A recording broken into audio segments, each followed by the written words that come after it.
The sun hung merciless over the Red Rock Mountains of New Mexico Territory, beating down on the weathered buildings of Silas Boone's ranch. It was the summer of 1883, and the drought had stretched on for near 3 months, turning the already harsh landscape into something that might have sprung from the pages of Dante himself. Dust devils danced across the barren ground, and the few scraggly mesquite trees offered no shade worth mentioning. Silas stood on the porch of his ranch house, watching the stagecoach approach from the direction of Silver Creek. At 37, he was still a man in his prime, though grief had aged him beyond his years. His weathered hands gripped the porch rail, the gold wedding band on his left hand catching the afternoon light. It had been 4 years since consumption took Martha. 4 years of running this ranch with only hired hands and his own stubborn will to keep him company. The coach kicked up a cloud of dust as it rolled to a stop near the water trough. The driver, old Jake Weatherby, climbed down with a grunt and stretched his back. "Got that girl you sent for, Boone," he called out, spitting tobacco juice into the dirt. Though Lord knows why anyone would want to come to this God-forsaken corner of creation. Silas descended the steps slowly, his spurs jangling with each movement. He'd placed the advertisement in the Eastern papers 3 months ago, seeking a housekeeper. Someone to help with the cooking and cleaning that he'd been neglecting since Martha passed. The ranch hands had been complaining about his biscuits for near on a year now. The coach door opened, and a thin figure emerged, shielding her eyes from the brutal sun. She was younger than he'd expected, maybe 25, with dark hair pulled back in a severe bun. Her dress was plain brown calico, travel-stained and worn at the hem. But it was her movements that caught his attention, careful, measured, like a deer ready to bolt at the first sign of danger. "Miss Clara?" he asked, removing his hat. She nodded, clutching a small carpetbag to her chest. "Mr. Boone." Her voice was soft, barely above a whisper. She didn't meet his eyes, instead focusing on a point somewhere near his left shoulder. Jake unloaded a small trunk from the coach roof and set it in the dust with little ceremony. "That'll be $4 for the extra freight," he said to Silas. Silas paid him without comment, then turned back to Clara. "I'll get your trunk. The house is just there." He gestured to the low adobe structure with its thick walls and small windows, built to withstand Indian raids and desert heat alike. She followed him silently as he carried her meager belongings inside.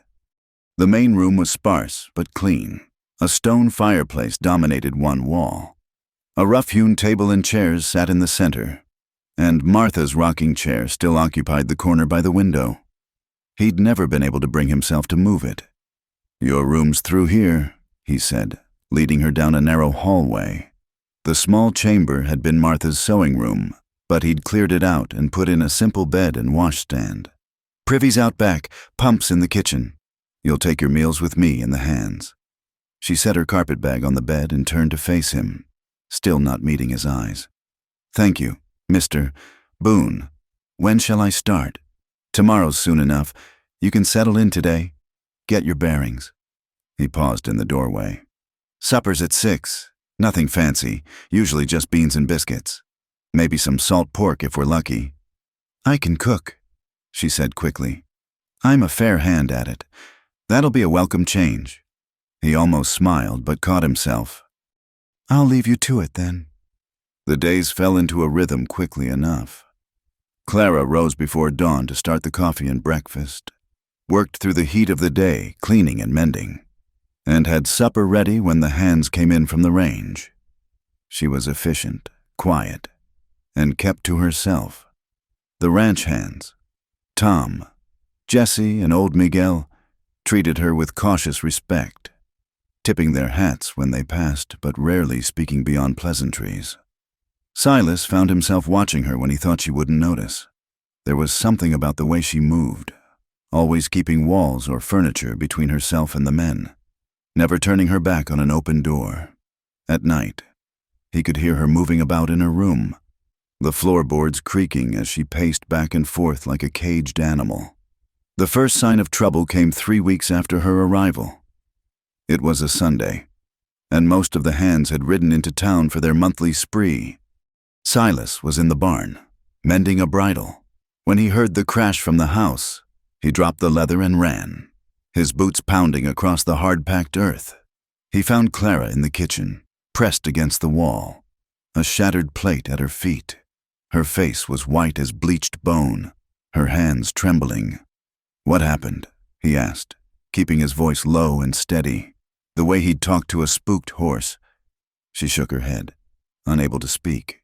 He followed her gaze to the window and saw Tom's hat on the sill. The hand must have left it there that morning and come back to retrieve it. Such a small thing, but it had sent her into a panic. "It's all right," Silas said. "No one's gonna hurt you here." She nodded jerkily and bent to clean up the broken plate. He stopped her with a gentle hand on her arm.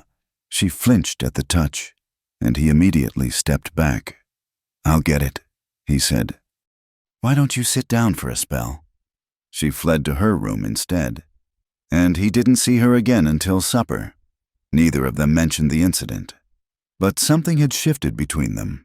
He found himself being more careful around her, announcing himself before entering rooms, making sure she always had a clear path to the door. The accident happened on a blazing hot day in late August. Silas was out with the hands, rounding up strays in the canyon, when Miguel came riding hard toward them. "Patron, the señorita, she falls from the loft!" Silas spurred his horse harder than he had in years, leaving the others behind in a cloud of dust. He found Clara crumpled on the barn floor, her ankle twisted at an ugly angle. Hay scattered around her like golden snow. "Don't move," he said, dropping to his knees beside her. "Where does it hurt?" "My ankle," she gasped. "I'm sorry. I was trying to get the—" "Hush." He slid his arms under her carefully, one beneath her knees, the other around her shoulders. She stiffened at the contact, her breath catching. "I have to move you. Try to hold still." He lifted her easily. She weighed no more than a child and carried her to the house. As he laid her on the settee, her sleeve rode up, revealing a ladder of white scars running up her forearm. Their eyes met for a moment, and he saw the fear flash across her face. "I need to look at your ankle," he said, pretending he hadn't seen. She nodded, biting her lip as he gently removed her boot. The joint was already swelling, but he didn't think it was broken. He'd seen enough injuries on the ranch to know, just a sprain. He said, "I'll wrap it." As he wound the bandage around her ankle, he noticed more scars on her calf, thin white lines crisscrossing the skin like a map of some terrible journey. His jaw tightened, but he kept his touch gentle. That night, he couldn't get those scars out of his mind. He sat on the porch, smoking his pipe and watching the stars wheel overhead. The coyotes were singing in the distance, their voices carrying on the cool desert wind.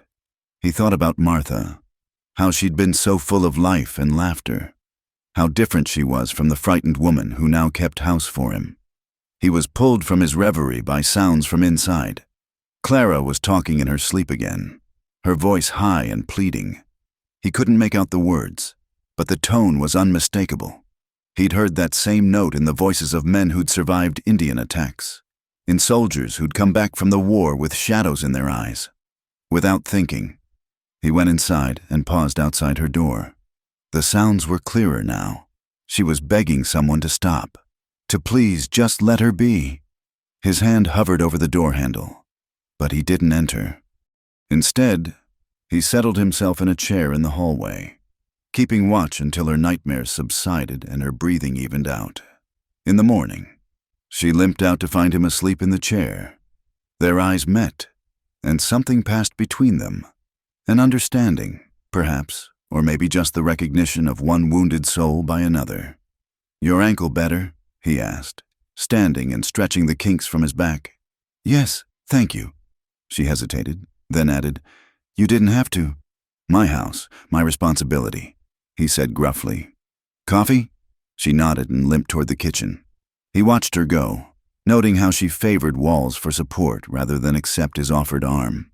Whatever had been done to her, it had left marks deeper than the scars on her skin. That day, she insisted on working despite her injury. He found her beating rugs with fierce determination, as if she could pound out whatever demons pursued her in the night. When Tom approached to offer help, she shrank back, gripping the beater like a weapon. "I can manage," she said, her voice steady despite the fear in her eyes. Tom backed off, hands raised. "Yes, ma'am, didn't mean nothing by it." After the hand left, Silas approached slowly. "They're good men," he said. "Rough around the edges, maybe, but good men." "I know," she whispered. "It's not them, it's—" She trailed off, shaking her head. "We all got our ghosts," he said, thinking of Martha's empty chair, the silence where her laughter used to be. "No shame in that." She looked at him then, really looked at him for the first time since she'd arrived. Her eyes were gray as a winter sky, and just as full of storms. "Some ghosts don't stay buried," she said. He nodded slowly. "No, some don't." He cleared his throat. "Your past is your business, Miss Clara, but this is my land, and while you're here, you're under my protection. Anyone tries to hurt you, they'll answer to me." Her eyes filled with tears, but she blinked them back. "Thank you," she whispered. That night, as he made his usual rounds before bed, checking the barn and the outbuildings, he found himself pausing outside her window. The lamp was still burning, and through the thin curtain, he could see her silhouette.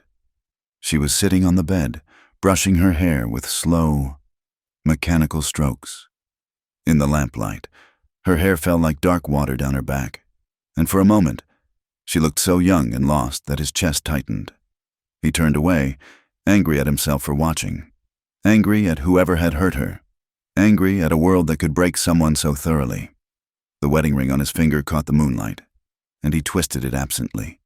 Martha had been dead 4 years, but he still felt married to her ghost. Now here was this damaged woman, stirring feelings he'd thought buried with his wife. The wind picked up, carrying the scent of rain from the mountains. A storm was coming. He could feel it in his bones. As he headed back to the house, he heard Clara's voice again, whispering prayers or pleas to the darkness. He paused on the porch, listening to the coyotes and the wind and the sound of a woman trying to hold her broken pieces together. Tomorrow would bring its own troubles. There were cattle to brand, fences to mend, the endless work of keeping a ranch running in this unforgiving land. But tonight, he stood guard over a house that held 2 broken souls, each nursing wounds that might never heal. The stars wheeled overhead, indifferent to human suffering, and somewhere in the darkness, a screech owl called, a sound the Mexicans said meant death was near. Silas didn't believe in omens, but he checked his rifle anyway before going inside. Some ghosts, as Clara had said, didn't stay buried, and he had a feeling hers were closer than either of them knew.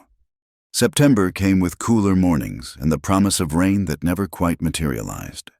The drought had broken spirits throughout the territory, but Silas's ranch had deep wells that hadn't failed yet. He found himself leaving extra water out for the desert creatures, javelinas, coyotes, even the occasional mountain cat that came down from the high country. Clara had settled into the rhythm of ranch life, though she remained skittish as a wild Mustang. Silas noticed small changes. She'd started humming while she worked, old hymns he half remembered from his mother's kitchen. She'd taken to mending the hands' clothes without being asked, her neat stitches turning torn shirts serviceable again. When she thought no one was looking, she'd stand at the kitchen window and watch the sunset paint the mountains red as blood. He'd changed too, though he tried not to examine it too closely. He found himself coming in from the range earlier, washing up before supper instead of eating trail dust and all. He'd catch himself looking for her during the day, listening for her footsteps on the floorboards. When she served his coffee in the morning, their fingers would almost touch, and he'd feel something electric pass between them. It was Tom who mentioned it first, as the hands sat around the bunkhouse one evening. "Boss man's gone sweet on the housekeeper," he said, grinning. "Seen him pick wildflowers yesterday. Silas Boone picking flowers. Never thought I'd see the day." Old Miguel hushed him with a sharp gesture. "Leave it be, boy." Man's got a right to find what happiness he can in this hard world. Silas had indeed picked flowers, Indian paintbrush and desert marigolds, but he'd lost his nerve and left them on the porch rail, where they wilted in the heat. Clara had found them anyway, and he'd seen her pressing one between the pages of a book she kept by her bed. The morning that changed everything started like any other. Silas was saddling his horse, preparing to ride out to check the fence line, when Clara appeared in the barn doorway. The early light silhouetted her figure, and he had to look away from the unexpected beauty of it. "I was wondering," she said hesitantly, "if I might ride out to the river to wash the heavier linens." He considered this. The river was 3 miles out, a decent ride through rough country. "You know how to ride?" A ghost of a smile touched her lips. "I wasn't always a housekeeper. Mr. Boone." Something in the way she said it made him curious, but he'd learned not to pry. "Take Buttermilk. She's gentle. I'll have Tom go with you." "No." The word came out sharp, frightened. She softened her tone. "I mean, I'd rather go alone, if that's acceptable." He studied her face, seeing the plea in her eyes. Canyon gets confusing out past the big cottonwood. Easy to get turned around. "I'll be careful." Against his better judgment, he agreed. He saddled Buttermilk himself, adjusting the stirrups for her smaller frame. When he helped her mount, his hands lingered a moment too long at her waist, and he felt her tremble. "Follow the wagon track till you hit the cottonwood. Then bear left, river's just beyond the red rocks. Be back before the heat of the day."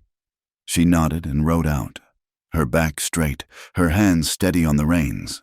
He watched until she disappeared beyond the rise, fighting the urge to follow. The woman was a puzzle wrapped in calico and secrets, and he was beginning to want desperately to solve her. The morning dragged on. Silas tried to focus on his work, but his mind kept drifting to Clara. When noon came and went with no sign of her, worry began to gnaw at his gut. By 2 o'clock, he couldn't stand it anymore. "Something's wrong," he told Miguel, who was mending tack in the shade. "She should have been back hours ago." The old vaquero nodded gravely. "I saddle the horses." They rode hard, following Buttermilk's tracks in the dust. At the cottonwood, the tracks veered right instead of left. She'd taken the wrong turn. Silas cursed under his breath and spurred his mount faster. The wrong canyon led to a maze of box canyons and dead ends, dangerous country even for experienced riders. They found Buttermilk first, grazing calmly near a cluster of Palo Verde trees, the washing still tied to her saddle. Silas's heart hammered as he scanned the area, looking for any sign of Clara. "Señor!" Miguel pointed to a narrow crack in the canyon wall. Silas dismounted and approached carefully. The space was barely wide enough for a person to squeeze through, and he could see scuff marks in the dirt. Drawing his pistol, he called out, "Clara, it's Silas!" A sound from within. Half sob, half scream. He holstered his gun and forced himself through the crack, emerging into a small, natural chamber. Clara was pressed against the far wall, her eyes wide with terror, and between them lay a coiled rattlesnake, its tail singing a deadly warning. "Don't move," Silas said softly. The snake was big, probably 6 feet long, and clearly agitated. One strike at this distance could be fatal. Clara's breath came in short gasps. I can't. "Look at me," he commanded, keeping his voice steady. "Just look at me, not at the snake. That's it. You're going to be fine." Moving with infinite care, he drew his knife. The snake's attention shifted to him, its head weaving hypnotically. In one fluid motion, he lunged forward, pinning the serpent's head with his boot while his knife found its mark. The body thrashed wildly before going still. Clara collapsed against him, her whole body shaking. Without thinking, he wrapped his arms around her, holding her as she sobbed into his shirt. She felt so small, so fragile, like a bird with a broken wing. "It's all right," he murmured, stroking her hair. "You're safe now. I've got you." She pulled back suddenly, as if remembering herself. but didn't go far. Her face was inches from his, her gray eyes still wide with fear and something else, something that made his breath catch.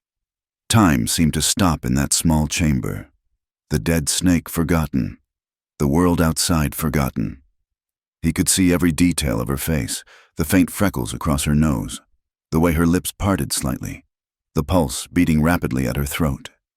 He leaned forward, drawn by something stronger than thought, and she tilted her face up to meet him. Their lips were a heartbeat apart when she jerked back, pressing herself against the wall. "We should go," she whispered. He stepped back, giving her space, his body still thrumming with the nearness of her. "Can you ride?" She nodded, not meeting his eyes.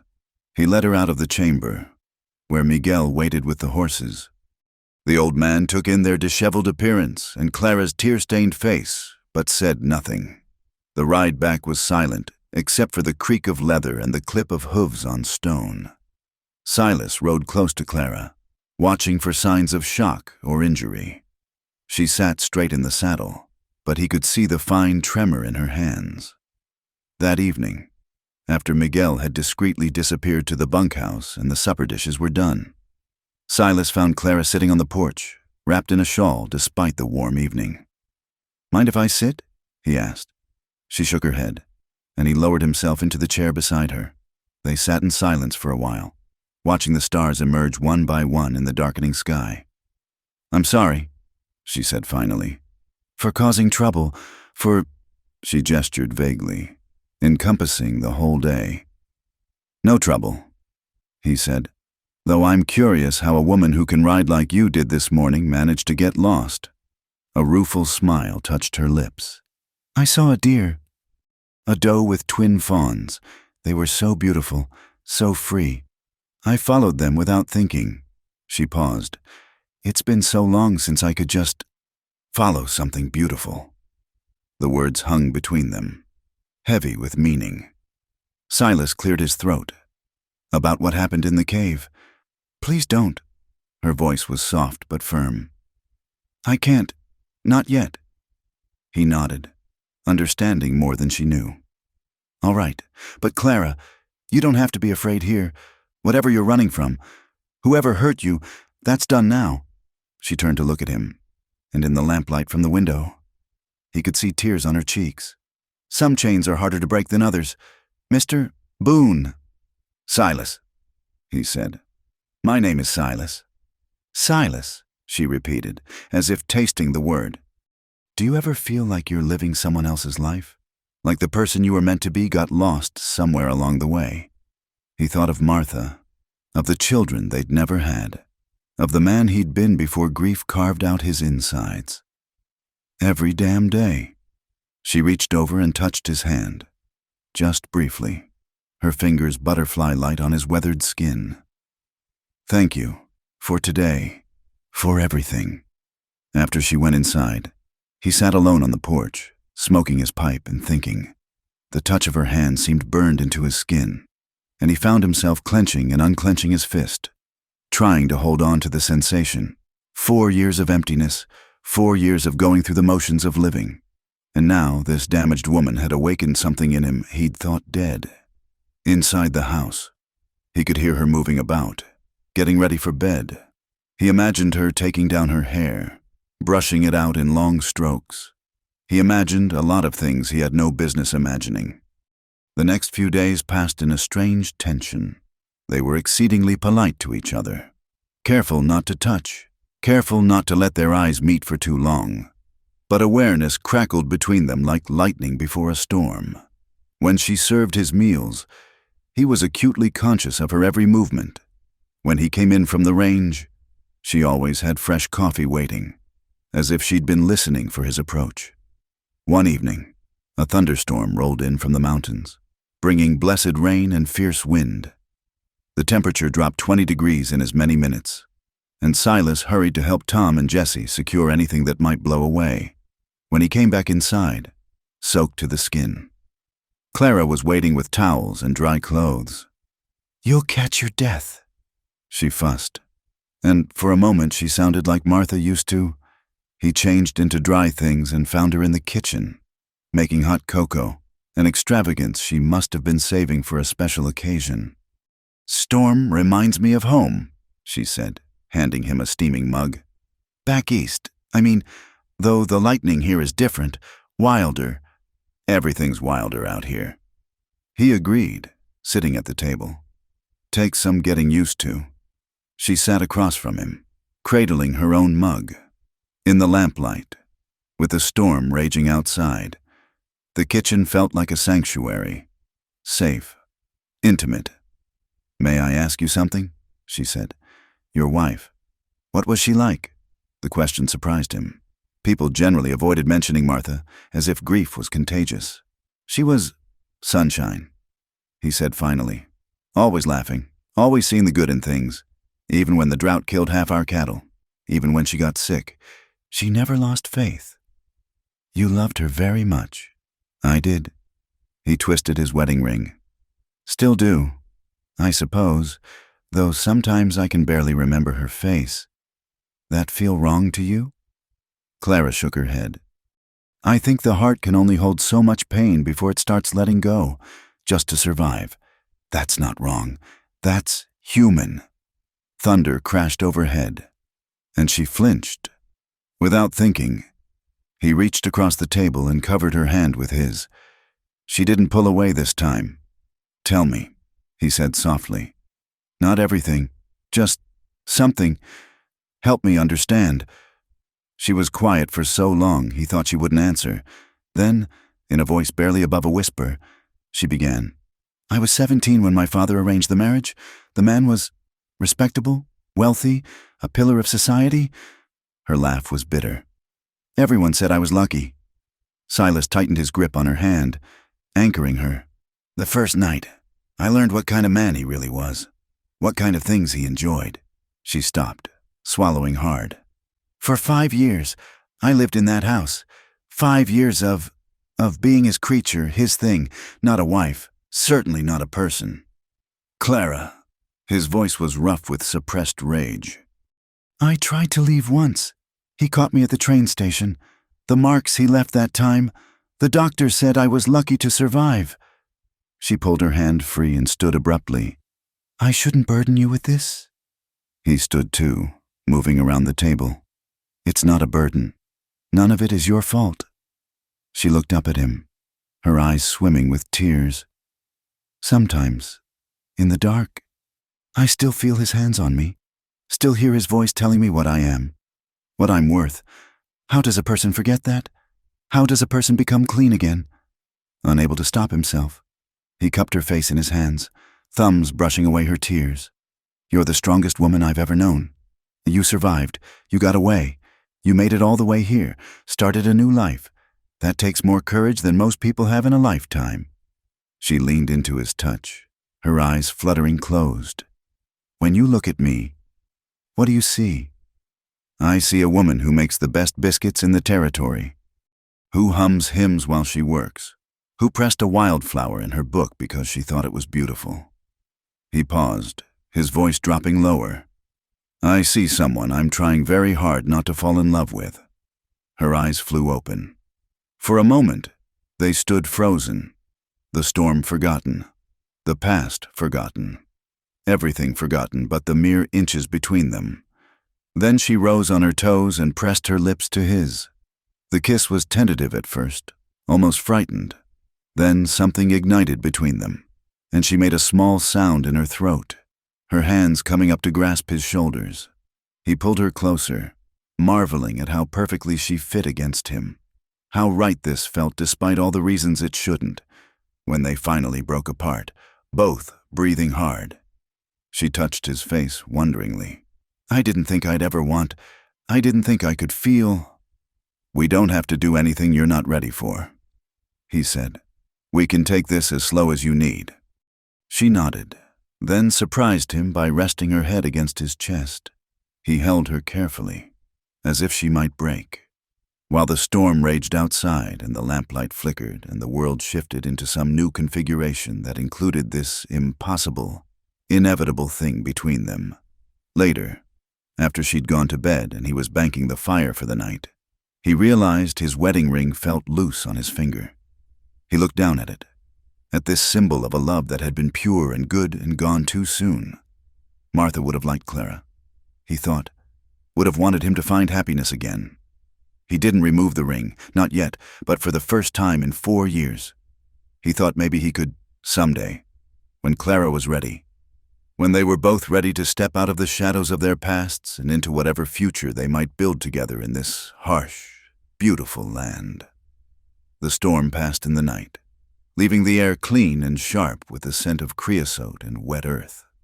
And in a small ranch house at the foot of the Red Mountains, 2 damaged souls slept better than they had in years, each knowing the other was near, each beginning to believe that maybe, just maybe, they could be healed. The days after the storm carried a new quality, like the air itself had been washed clean. Clara found herself stealing glances at Silas when she thought he wasn't looking, remembering the feel of his hands on her face, the warmth of his lips. It frightened her, this awakening of feelings she'd thought forever dead, but it also filled her with a tentative hope. They hadn't kissed again, though the awareness between them was a living thing. Silas was true to his word, letting her set the pace, never pushing for more than she could give. But she caught the way his eyes followed her, saw how his hand would hover near hers when she served his coffee, noticed how he'd started shaving every morning instead of just on Sundays. It was October now, and the cottonwoods along the dry creek beds had turned gold. Clara had been at the ranch for 3 months, the longest she'd stayed anywhere since her escape. She'd begun to let her guard down in small ways, laughing at Miguel's stories, teaching Tom how to darn his own socks, even venturing into town with Silas for supplies. On one such trip, as they loaded flour and beans into the wagon, she noticed a woman across the street staring at her. The woman whispered something to her companion, and both looked at Clara with expressions of scandalized interest. Clara's blood ran cold. "We should go," she said quietly to Silas. He followed her gaze, saw the women's faces, and his jaw tightened. Without a word, he helped her into the wagon and headed out of town. They were halfway back to the ranch before he spoke. "Small towns got nothing better to do than gossip," he said. "Don't pay them no mind. They think I'm your—" She couldn't finish the sentence. "I know what they think." His hands were tight on the reins. "Let them. Their opinions don't matter a damn to me." But Clara knew how the world worked. A single woman living with a widowed man, no matter how proper the arrangement, invited speculation, and speculation led to questions, and questions led to people digging into the past she'd tried so hard to bury. That night, she found herself pacing her small room, old fears rising like floodwater. What if someone recognized her? What if word got back east? What if he came looking for her? The thought of Alton Carrick's cold eyes and cruel hands made her stomach turn. A soft knock at her door made her jump. "Clara?" Silas's voice was concerned. "You all right? I heard you moving about." She opened the door to find him in his nightshirt and trousers, his feet bare, his hair mussed from sleep. The intimacy of seeing him undressed made her breath catch. "I couldn't sleep," she admitted. "Want to talk about it?" She hesitated, then nodded. They went to the kitchen, where he stirred up the fire and made tea. As they sat at the table, the familiar ritual of shared warmth and quiet conversation soothed her nerves. "Those women in town," she began, then stopped. How could she explain the terror of being noticed, of being seen? "Clara." He reached across the table, and she let him take her hand. "Whatever you're running from, we'll face it together. You're not alone anymore." The simple declaration undid her. She'd been alone for so long, who had learned to rely only on herself, trust only herself. The idea that someone else would stand with her, fight for her, was almost too much to bear. "I was married," she said, the words tumbling out. "His name was Alton Carrick. My father owed him money, gambling debts. I was payment." Silas's grip on her hand tightened, but he didn't interrupt. He was older, maybe 45 when we wed, respected in society. "A patron of the arts, they said, a gentleman." She laughed bitterly. "In public, yes, in private." She told him things she'd never spoken aloud. About the locked rooms, the rules that changed daily so she could never avoid punishment, about nights when he'd bring friends home, men who looked at her like she was something in a shop window, about the times that she'd tried to refuse and learned that resistance only made things worse. "The scars," she said, touching her arm absently. "Some were from him, some were from trying to make it stop, to make everything stop." "Christ!" Silas breathed, his face dark with rage. "I planned my escape for 2 years, saved pennies when I could, hid them in the lining of my corset, studied train schedules, waited until he was away on business." She pulled her hand free, wrapping her arms around herself.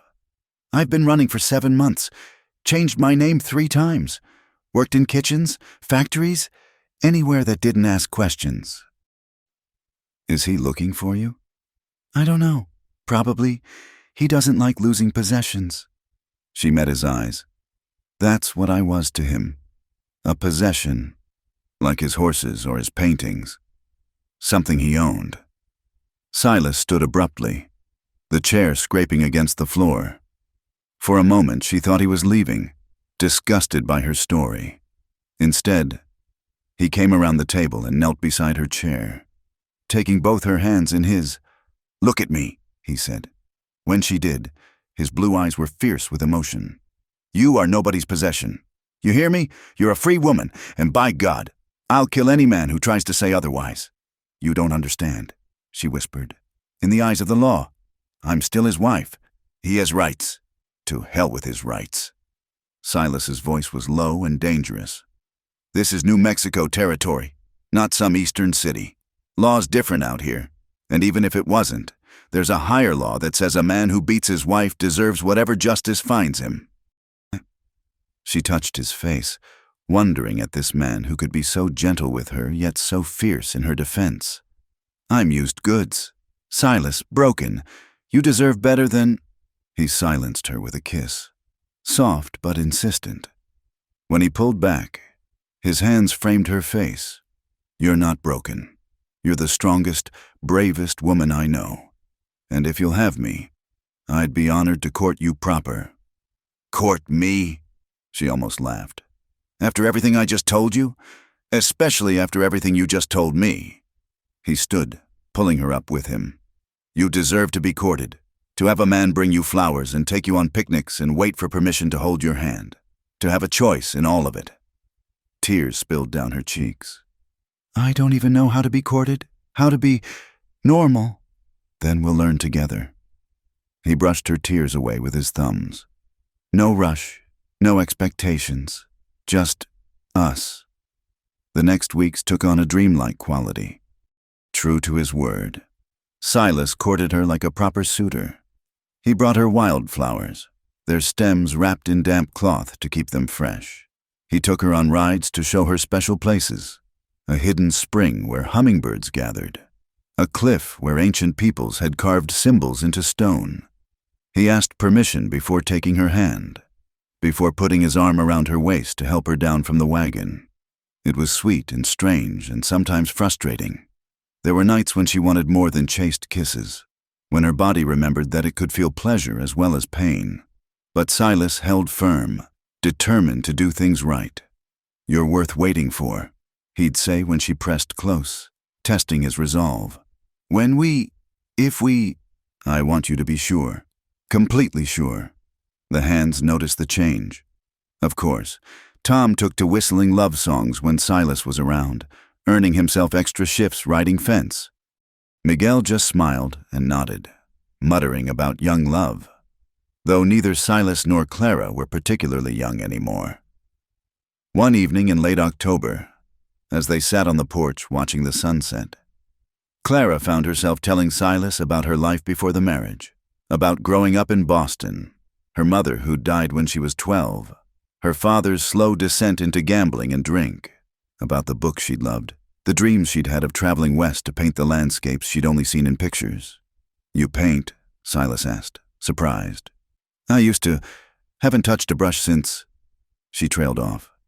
The next day, he rode to town alone and came back with a small canvas, brushes, and little pots of oil paint. "Might not be what you're used to," he said, almost shy. but the fellow at the mercantile said these were decent quality. Clara stared at the gifts, her throat tight. Silas, you don't have to use them.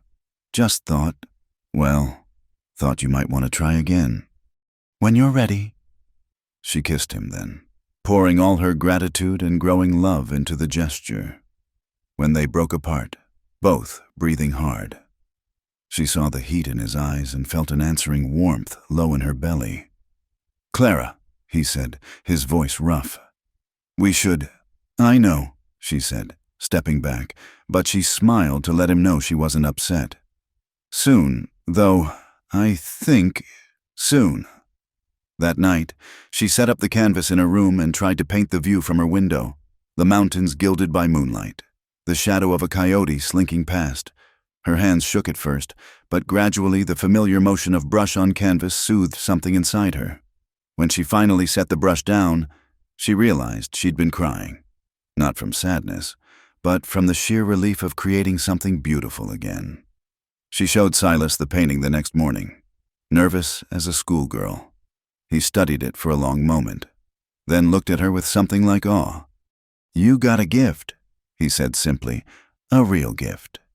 It was the painting that finally broke through her last walls, that someone could see beauty in her work, could value what she created. It was a validation she hadn't felt in years.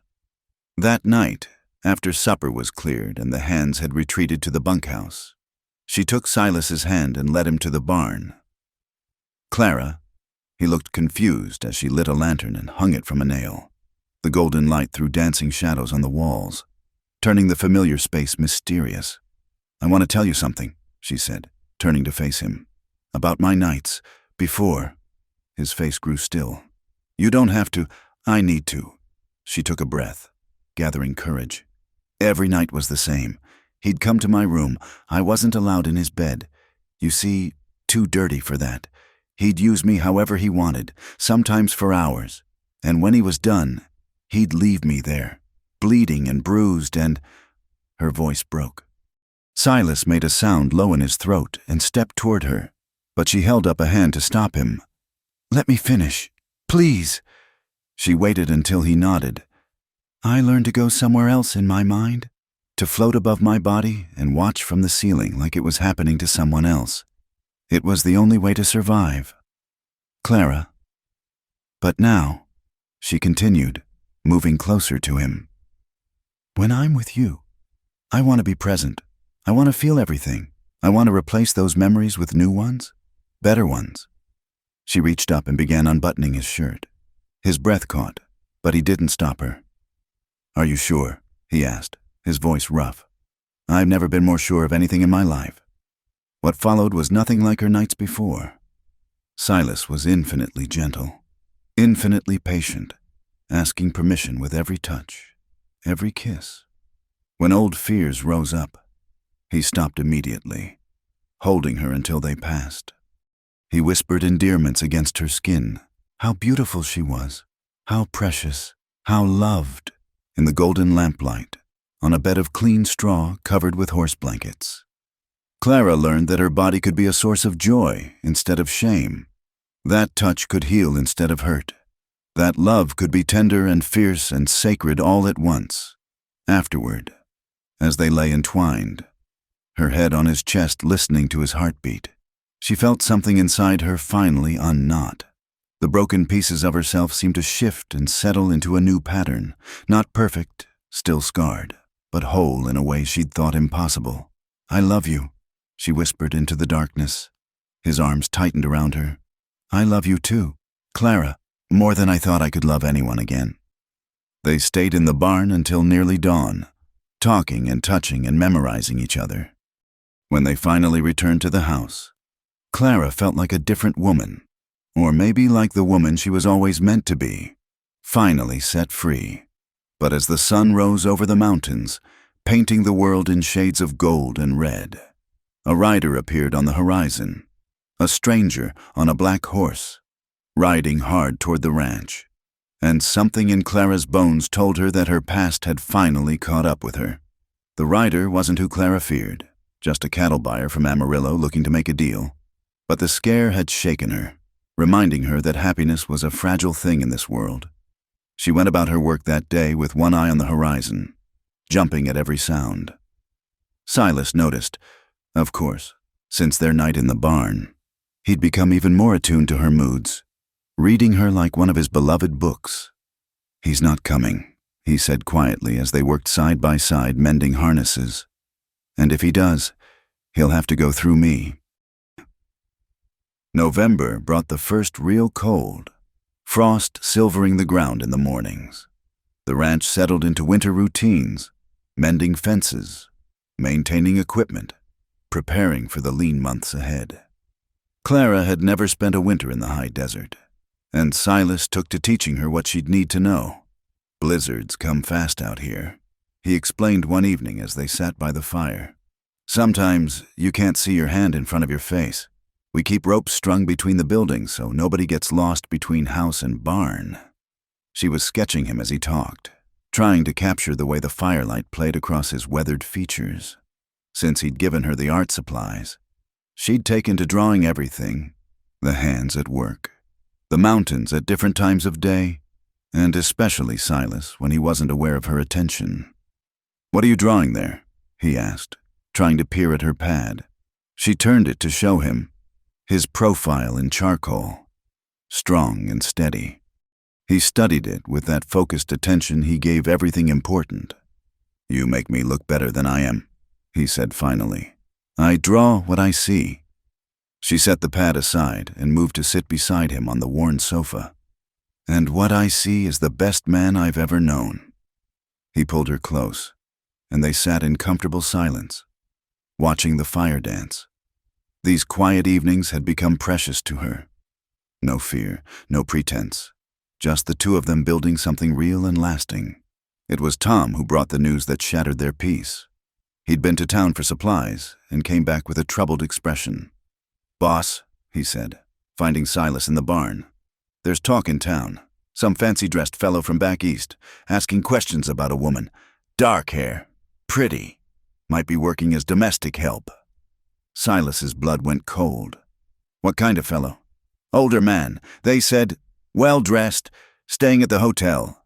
Claims his wife went missing, and he's looking to bring her home." Silas found Clara in the kitchen, kneading bread with fierce concentration. One look at his face and she knew. "He's here," she said. It wasn't a question. "Someone's here. We don't know for certain it's him." But they both knew it was. After 7 months, Alton Carrick had found her trail. That night, Silas loaded his rifles and stationed Tom at the gate with orders to turn away any strangers. Clara packed her few belongings with shaking hands, ready to run again. But Silas stopped her. "You're not running anymore," he said firmly. "This is your home now. We'll face this together." "You don't understand," she said desperately. "He has legal papers, marriage certificates. The law can go to hell." He took her hands, stilling their frantic movements. "You're staying right here, and if he wants to take you, he'll have to kill me first." The confrontation came 2 days later. Clara was feeding the chickens when she saw the buggy approaching. Not the rough wagon of a rancher, but a city vehicle, out of place on the rutted road. Her heart hammered as she recognized the figure holding the reins. Alton Carrick looked exactly as she remembered, silver-haired, distinguished, with cold gray eyes that had haunted her nightmares. He was dressed in a black suit despite the dust and heat, every inch the respectable gentleman. Only she knew the monster that lurked beneath that civilized exterior. Silas emerged from the house, rifle in hand. Tom and Miguel flanked him, their own weapons visible. "That's far enough," Silas called when the buggy was still 50 yards out. Alton stopped but didn't dismount. "I'm looking for my wife," he said, his cultured voice carrying clearly. "I have reason to believe she's here." "No wife of yours here," Silas said. "Just my housekeeper, Miss Clara, and she's not receiving visitors." Alton's eyes found her then, and Clara felt the familiar paralysis, the terror that turned her limbs to water. "Catherine," he called, using her real name. "Come here immediately. This foolishness has gone on long enough." Clara forced herself to step forward, though every instinct screamed at her to run. "My name is Clara now," she said, surprised by the steadiness of her own voice. "And I'm not going anywhere with you." "You're my wife," his voice hardened. "You took vows before God and man, or have you forgotten?" "I forgot nothing," she said. "Not the bruises, not the locked rooms, not the nights you—" She stopped, unable to voice it all in front of the others. "I'm not your wife. I'm not your property. I'm a free woman." Alton's face darkened. "The law says otherwise. I have the papers right here." He reached into his coat. The click of 3 rifles cocking stopped him cold. "Mister," Silas said, his voice deadly quiet, "I don't give a damn about your papers. The lady says she's not going with you. That's the end of it." "You're harboring a runaway wife," Alton said. "I could have you arrested." "You could try." Silas smiled, but it didn't reach his eyes. "Course, you'd have to make it back to town first. Long way through rough country. Lot of accidents can happen to a man traveling alone." For the first time, uncertainty flickered in Alton's eyes. He'd expected to cow them with legal threats, to take Clara as easily as he'd taken everything else in his life. He hadn't expected armed resistance. "This isn't over," he said finally. "I'll be back with the sheriff." "You do that," Silas said. "And while you're at it, ask the sheriff about the dead serving girl back in Boston. Mary O'Brien, wasn't it? Fell down the stairs. They said, funny how many women fall downstairs in your house." Alton went white. Clara stared at Silas in shock. How had he known about Mary? "You're bluffing," Alton said, but his voice lacked conviction. "Telegraph's a wonderful thing," Silas said conversationally. "Been corresponding with a detective back east. Seems Mary's family never believed that story about the stairs.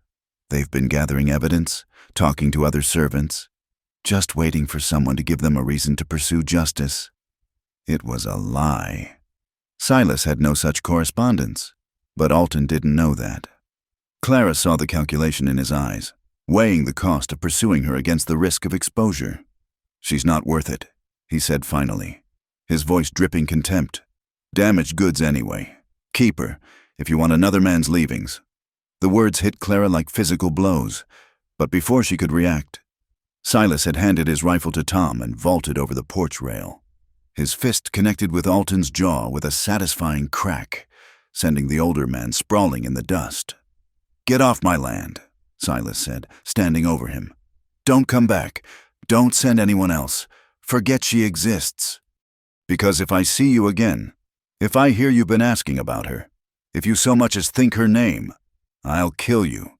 That's not a threat. That's a promise." Alton struggled to his feet, holding his jaw, his dignified facade cracked. For a moment, Clara saw him as he really was, an aging bully who'd finally met someone he couldn't intimidate. Without another word, he climbed back into his buggy and drove away. Clara's knees gave out and she sank to the ground. Silas was beside her immediately, gathering her into his arms. "It's over," he murmured. "He's gone. You're safe. He'll be back," she whispered. "He doesn't give up. Neither do I." He helped her to her feet, keeping an arm around her waist. "Come on, let's get you inside." That night, the first blizzard of the season struck.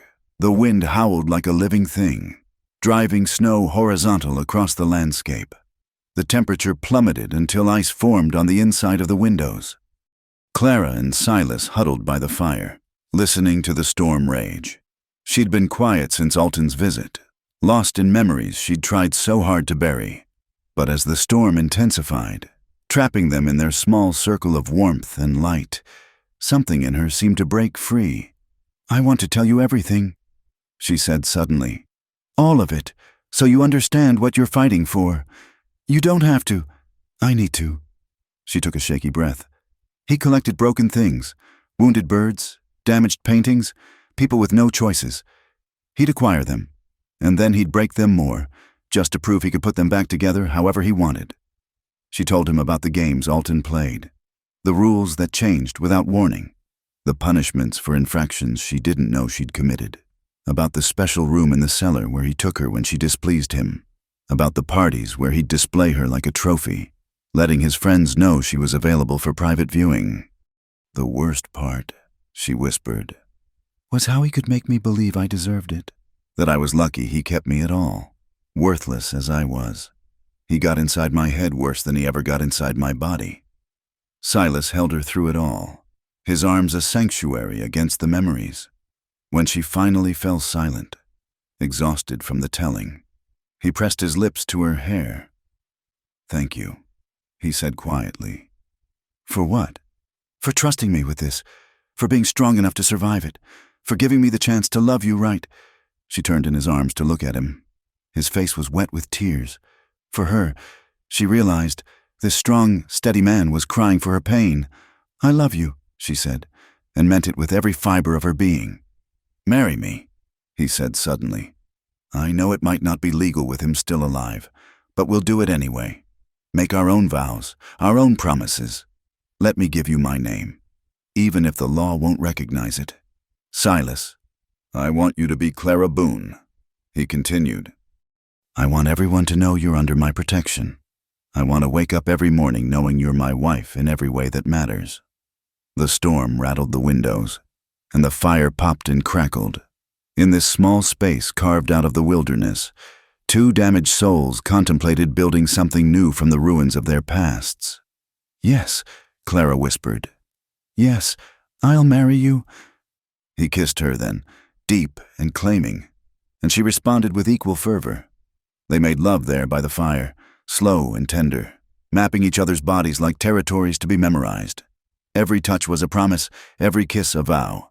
Outside, the blizzard tried to tear the world apart, but inside, they built their own world, strong enough to weather any storm. When dawn came, weak and gray through the snow, they were still entwined. Clara traced the scars on Silas's chest, old wounds from his ranger days, while he played with her hair, spreading it across his chest like dark silk. "When?" she asked. Soon as the storm breaks. We'll get Miguel to witness. He's ordained. Did you know that? Used to be a priest before he came north."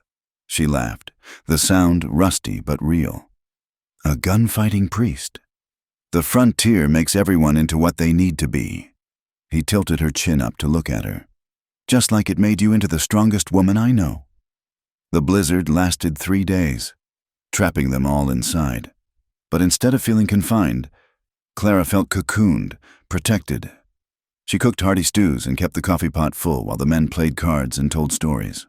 At night, she and Silas would retire to his room, their room now, and practice being husband and wife. When the storm finally broke, the world was transformed. Snow lay thick on everything, softening the harsh landscape into something magical. The mountains gleamed white against a sky so blue it hurt to look at. And in the main room of the ranch house, before Miguel and Tom and Jesse, Clara and Silas spoke their vows. Simple words, heartfelt and true. He gave her his mother's ring, a thin gold band worn smooth by years of work. She gave him her real name, Catherine Marie, to hold in trust until the day she could safely use it again. "By the power vested in me by God and the territory of New Mexico," Miguel intoned solemnly, "I pronounce you husband and wife. What God has joined, let no man tear asunder." As Silas kissed his bride, Tom whooped and Jesse broke out the good whiskey. And Clara Boone now, in every way that mattered, felt the last chains of her past fall away. Whatever came next, she would face it as a free woman, loved and chosen, standing beside a man who'd proven he'd fight the devil himself to keep her safe. The winter stretched ahead, long and cold and uncertain, but in the warmth of the ranch house, surrounded by chosen family, Clara had never felt more at home. The morning after their makeshift wedding dawned crystal clear, the snow reflecting sunlight like scattered diamonds. Clara woke slowly, savoring the warmth of Silas's body beside her, the weight of his arm across her waist. For the first time in her life, she felt truly married, not owned, not possessed, but partnered with someone who saw her as an equal. She traced the ring on her finger, still marveling at its presence. Such a simple thing, this worn band of gold, but it meant more to her than all the jewels Alton had forced her to wear like shackles. "Morning, Mrs. Boone," Silas murmured against her hair. The name sent a thrill through her. "Morning, husband." They lay there for a precious few minutes more before the demands of the day intruded. The cattle still needed tending, the horses feeding, the endless work of the ranch continuing despite the snow. But as Clara rose to start breakfast, she moved with a new lightness, humming one of those old hymns that seemed to flow from her without thought. The men treated her differently now, still with respect, but warmer somehow. Tom called her Mrs. Clara, with a grin. And even stoic Jesse offered congratulations. Miguel blessed their food that morning with special fervor, adding prayers for their protection and happiness. It was 3 days later when everything changed. Clara was alone in the house, the men out checking the fence lines after the storm. She'd been painting a winter landscape, the mountains fierce and beautiful under their blanket of white. The knock at the door didn't alarm her at first. Sometimes neighbors stopped by, though it was rare in winter. She opened the door to find a stranger, a younger man, perhaps 30, with Alton's cold eyes and cruel mouth. Her blood turned to ice. "Hello, stepmother," he said, pushing past her into the house. "You're not welcome here," she managed, her voice barely a whisper. Now. Is that any way to greet family?" Richard Carrick, Alton's son from his first marriage, surveyed the room with distaste. "Rather primitive accommodations for the new Mrs. Carrick, though I suppose whores can't be choosers." The slur hit her like a physical blow, but she forced herself to stand straight. "My name is Clara Boone. Your father has no claim on me." "Doesn't he?" Richard produced a sheaf of papers from his coat. "Marriage certificate, legal and binding. And this," he pulled out another document, "a warrant for your arrest. Theft, they're calling it. Seems you took some jewelry when you left. Family heirlooms." Clara's mind raced. She had taken nothing but the clothes on her back and the coins she'd saved. "That's a lie." "Is it? Father has witnesses. Servants who'll swear they saw you with his mother's diamonds." Richard's smile was sharp as glass. "Of course, he might be willing to drop the charges, if you come home where you belong. I'll die first." "That can be arranged too." He moved closer, and she smelled whiskey on his breath. "Father's getting old, weak, but I'm not, and when I inherit, you'll learn what real suffering is. I've been watching you for years. Catherine, waiting." She backed away, her mind calculating distances. To the door, to the rifle Silas kept by the fireplace, to the kitchen where the knives waited. But Richard was younger, stronger, faster.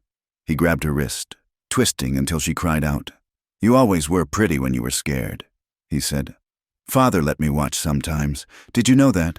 Through the peepholes in the cellar room, very educational." Rage flooded through her, burning away the fear.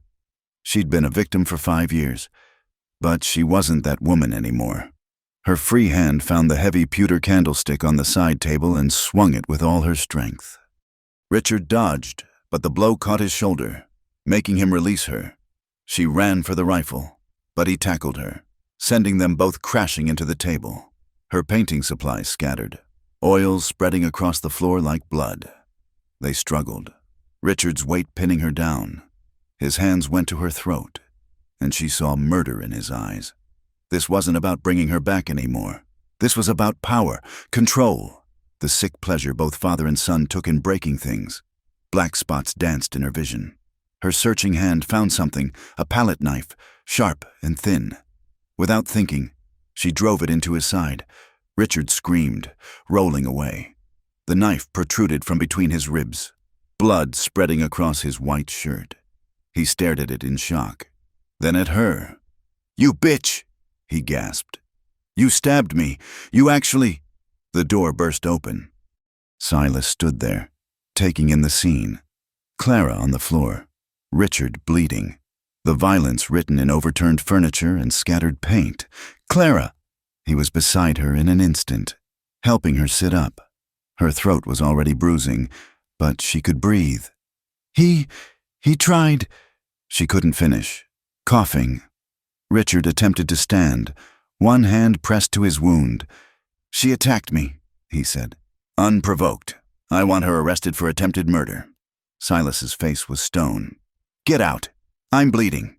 "Then you'd better ride fast." Silas helped Clara to her feet, keeping his body between her and Richard. The lady defended herself against an intruder. That's how I see it, how my men will see it, how the sheriff will see it too, considering I contribute generous to his re-election fund. Richard's face contorted with rage and pain.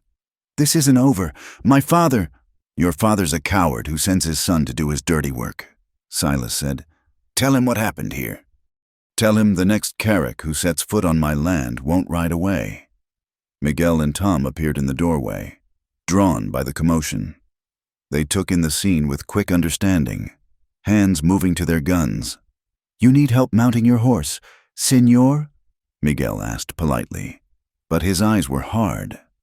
Richard looked at the three armed men, at Clara standing proud despite her bruises, and seemed to realize he'd lost. He pulled the knife from his side with a grunt, dropping it on the floor, and staggered toward the door. "You'll pay for this," he snarled. "Both of you. I'll see you hang." After he was gone, Clara collapsed against Silas, shaking. He held her while she cried, not from fear or pain, but from the sheer relief of having fought back and won. "I thought I killed him," she whispered. "Would have been justified if you had." He tilted her chin up, examining her throat. The bruises were dark and ugly. "I should go after him. Finish it." "No." She caught his hand. "No more violence. I want to be done with all of it." Miguel quietly began cleaning up the mess while Tom stationed himself on the watch. Silas carried Clara to their bedroom, gentle as if she might shatter. He brought cool cloths for her throat and helped her out of her torn dress. "I was painting," she said suddenly, remembering. "The landscape. It's ruined now. You'll paint another, 100 others." He kissed her forehead. "My brave girl. You fought him off alone." "I'm not brave." She touched her throat, feeling the evidence of how close it had been. "I was terrified. Being brave doesn't mean not being scared. It means acting despite the fear." He lay beside her, gathering her close. "You're the bravest person I know." That night, neither of them slept well. Every sound made Clara jump, and Silas kept one hand on his gun. When dawn finally came, they were exhausted, but alive, still together, still free. It was Tom who brought word from town the next day. Richard had made it to the doctor but refused to say how he'd been injured. He'd taken the morning stage east, looking pale and furious, but very much alive. "Good riddance," Silas said, but Clara could see the worry in his eyes. The Carricks weren't the type to give up easily. They'd be back, in one form or another. A week passed, then 2.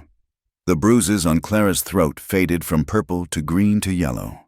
She started a new painting, not a landscape this time, but a portrait of Silas at work, his hands gentle on a newborn calf. Life on the ranch continued its rhythm, but there was a watchfulness now, a tension that hadn't been there before. The letter came on a cold Tuesday morning. Tom brought it from town along with the usual supplies. It was addressed to Mrs. Catherine Carrick, and Clara's hands trembled as she opened it. Inside was a single sheet of expensive paper and a photograph. The letter was brief. "Your husband has taken ill. The doctor says it's his heart. He's asking for you. If you have any Christian charity left, you'll come and let him make his peace before the end. R. Carrick." The photograph showed Alton in bed, shrunken and pale, looking far older than his years. Clara stared at it, feeling nothing, no pity, no satisfaction, just a hollow emptiness where her fear used to live. "Could be a trap," Silas said, reading over her shoulder. "Yes." She set the letter aside. "Or it could be real. Either way, I'm not going." "You're sure?" She turned to face him.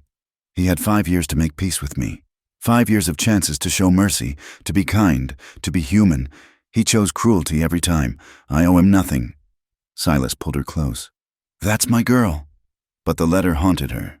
That night, she dreamed of Alton dying alone, calling her name.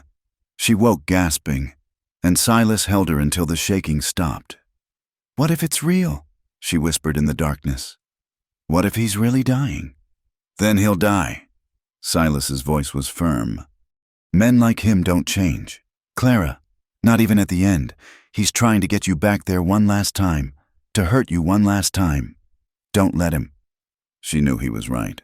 But some part of her, the part that still remembered being 17 and frightened and trying so hard to be a good wife, grieved for what might have been, for the life she could have had if Alton had been a different man. 3 weeks later, another letter came. This one was from a law firm in Boston. Alton Carrick was dead, as his legal widow. She had inherited everything, the house, the money, the business interests. All she had to do was return to Boston to claim it. Clara laughed when she read it, a sound more bitter than amused. "Now he makes me rich," she told Silas. "Now, when I don't need or want anything from him." "It's yours by rights," Silas pointed out. "Payment for what you endured." She considered this, staring at the legal documents. Freedom, it seemed, came in many forms. The money could buy security, could ensure they never wanted for anything, but it felt tainted, like blood money. "I'll think about it," she said finally. That night, as they lay together in their bed, she asked, "Would it change things if I took the money?" "How do you mean?" "You married a poor housekeeper. Would you feel different about a rich widow?" He was quiet for so long she wondered if he'd fallen asleep. Then he said, "I married the woman I love. Don't matter if she's got $2 or 2 million. Though I admit, 2 million would buy a lot of cattle." She laughed, surprising herself. "Always thinking about the ranch." "Not always," he said, rolling over to kiss her. "Sometimes I think about other things." Later, drowsing in the aftermath of lovemaking, Clara made her decision. She'd claim the inheritance, but not for herself.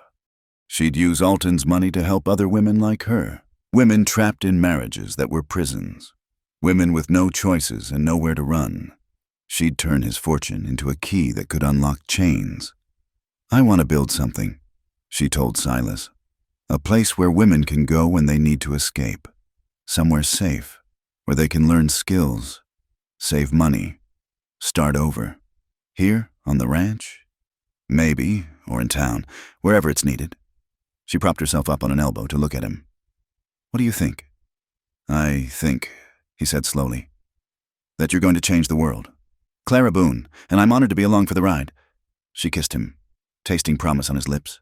Outside, snow began to fall again, soft and silent, but inside their room, in their bed, in their life together, everything was warmth and light and possibility. The past wasn't gone. It never would be entirely, but it no longer owned her. She was Clara Boone, survivor and painter, wife and soon-to-be savior of women who needed what she'd once needed. A chance, a choice, a hand reaching out in the darkness to pull them toward the light. And in the morning, she'd write to that Boston law firm and claim every penny of Alton Carrick's fortune. Not for revenge, though there was satisfaction in it, but for justice, for hope, for all the women still trapped in their own cellars, waiting for someone to show them the way to freedom. The snow continued to fall, blanketing the world in clean white, and Clara slept peacefully in her husband's arms, no longer running from her past, but turning to face the future with clear eyes and an open heart. The stage to Santa Fe left at dawn, carrying Clara's letter to the Boston lawyers. She stood at the window watching it disappear into the winter landscape, feeling as though she was sending away the last piece of Catherine Carrick. Soon there would be money, responsibilities, the weight of Alton's fortune to manage. But for now, there was only the quiet morning and Silas's hand warm on her shoulder. "Having second thoughts?" he asked. "No?" She turned from the window. "Just thinking how strange life is. 6 months ago I was nobody. Oh, nothing but fear. Now you're about to be a wealthy woman." He studied her face. "It doesn't sit easy with you. His money bought my misery for 5 years. Seems wrong somehow to profit from it." "Not profit," Silas corrected gently. "Transform. You're taking something ugly and making it beautiful. That's what you do. She thought about this as she went about her morning tasks. The men would be back soon, wanting breakfast and hot coffee to chase away the cold. The familiar routine soothed her, grounding her in the present. It was Richard who shattered that peace, though not in person this time. Tom had barely returned from town when they heard horses approaching. Many horses, moving fast. Silas grabbed his rifle and stepped onto the porch, Clara behind him despite his gesture to stay inside. Sheriff Patterson led the group, his weathered face grim under his wide-brimmed hat. With him were 4 deputies and Richard Carrick, his arm in a sling but his expression triumphant. "Silas," the sheriff said, dismounting slowly. "Got some business here?" "State it then." Silas replied, not lowering his weapon. Patterson pulled out a document, warrant for the arrest of Catherine Carrick, also known as Clara, for assault with intent to kill, Mr. Carrick here filed charges. "She attacked me," Richard said, his voice carrying across the yard. "Unprovoked. Near killed me with a knife." Clara stepped forward, but Silas caught her arm. "He's lying," she said. "He forced his way into my home. Attacked me." "Save it for the judge," Patterson said, though he looked uncomfortable. "I gotta take you in, ma'am. That's the law." "The hell you do," Silas growled. "Man breaks into my house, attacks my wife, and she's the one getting arrested?" "There's more," Richard added smoothly. "She's wanted in Boston for theft. Stole jewelry from my father before she ran. We have witnesses." Clara felt the world tilt. They'd planned this well. Father and son, even in death. Alton was reaching out to drag her back. "How much?" Silas asked suddenly. Patterson frowned. "How much what? How much is he paying you?" Silas's voice was deadly quiet. "Because I know you. Frank Patterson. Known you 10 years. You're not this stupid, so you must be bought." The sheriff's face reddened. "Now see here." "No, you see." Silas shifted the rifle slightly, not quite pointing it at anyone, but making his capability clear. "My wife was defending herself against an intruder. I've got witnesses, too. Miguel saw the bruises on her throat. Tom saw this bastard ride away bleeding from a wound he earned, trying to strangle a woman half his size." "Lies," Richard snarled. "The word of Mexican ranch hands against mine." "Careful," Silas warned. "Miguel's worth 10 of you on his worst day." Patterson held up a hand. "Enough. I've got a warrant. Silas, I've got to serve it. Let the judge sort out the truth." "What judge?" Clara asked, finding her voice. "The one in Richard's pocket. The one who'll ship me back to Boston in chains." "Nobody's shipping you anywhere," Patterson said, but he wouldn't meet her eyes. "Just need to hold you until the hearing. Few days at most." Clara felt the walls closing in. A cell. Locked doors. No escape. Everything she'd run from. Coming to claim her again. Her breath came short and fast. "Clara!" Silas's voice anchored her. "Look at me." She did, seeing love and fury and determination in his blue eyes. "Trust me," he said quietly. Then, louder, "All right, Frank, you can take her. But I'm coming too. And if anything happens to her, anything at all, you'll answer to me." "Silas, no," Clara whispered. "It's all right." He set down his rifle, hands visible and empty. "Tom, ride to Fort Stanton. Tell Captain Morrison what's happening. Tell him I'm calling in that favor from 81. Tom nodded and sprinted for the barn. Richard's smug expression faltered slightly. "Miguel," Silas continued, "go to town. Wire Judge Hamilton in Lincoln. Tell him we need him here fast as he can travel. Tell him it's about the Boston matter we discussed." Patron." Miguel moved with purpose. "What Boston matter?" Richard demanded. Silas ignored him, focusing on Clara. "Get your coat. It's cold in town." She wanted to run, to fight, to scream. Instead, she walked calmly to get her coat, her head high. She was not the frightened girl who'd fled Boston. She was Clara Boone, and she would not break. The ride to town was a nightmare. Richard rode close, making comments about how she'd soon learn her place again, how Boston had special hospitals for hysterical women who attacked their betters. Clara kept her eyes on Silas's back, drawing strength from his presence. The jail was a small adobe building with 2 cells. Sheriff Patterson looked apologetic as he opened one. "I'll make sure you're comfortable as can be," he said quietly. "This ain't personal, ma'am." "Yes, it is," she replied, stepping into the cell. The door clanged shut, and for a moment she couldn't breathe.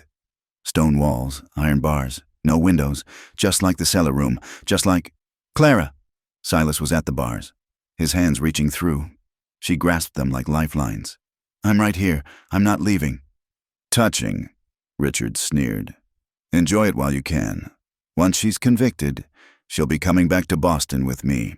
Father left very specific instructions about her care. Your father is dead," Silas said without looking at him. "But his will isn't— she's still legally his wife. His property passes to me, including her." Richard's smile was predatory. "I've waited a long time for my turn." Silas turned then, and Richard stepped back at what he saw in the other man's face. "You touch her," Silas said softly, "and I'll kill you. Badge or no badge, law or no law, I'll hunt you down and kill you slow." "Threats in front of a sheriff?" Richard tried to sound confident but failed. "Add that to the charges." Patterson sighed. "Everyone calm down. Richard, you've filed your complaint. Best you head back to the hotel now. I want guards on her. She's dangerous." "I'll guard her myself," Silas said. He pulled a chair close to the bars and sat down. "All night, if need be." After Richard left, Patterson brought blankets and a lamp. "For what it's worth," he said quietly to Clara, "I think you're telling the truth, but he's got papers. Witnesses from Boston willing to testify. My hands are tied." "Your hands are dirty," Silas corrected. "How much, Frank?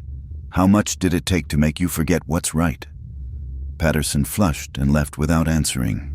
As darkness fell, Clara and Silas sat on either side of the bars, hands linked. She told him about the cellar room in detail, the stone walls, the chains, the hours of darkness, how Alton would leave her there for days sometimes, bringing food and water but no light, no human contact except when he chose to visit. "I used to recite poetry to keep from going mad," she whispered. "Every poem I'd ever memorized, Bible verses, anything to fill the silence.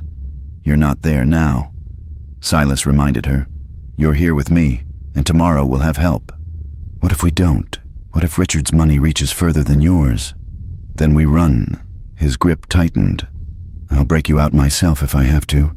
Head for Mexico. Start over where no Boston judge can reach." "You'd give up the ranch? Everything you've built?" "In a heartbeat." He brought her hands to his lips.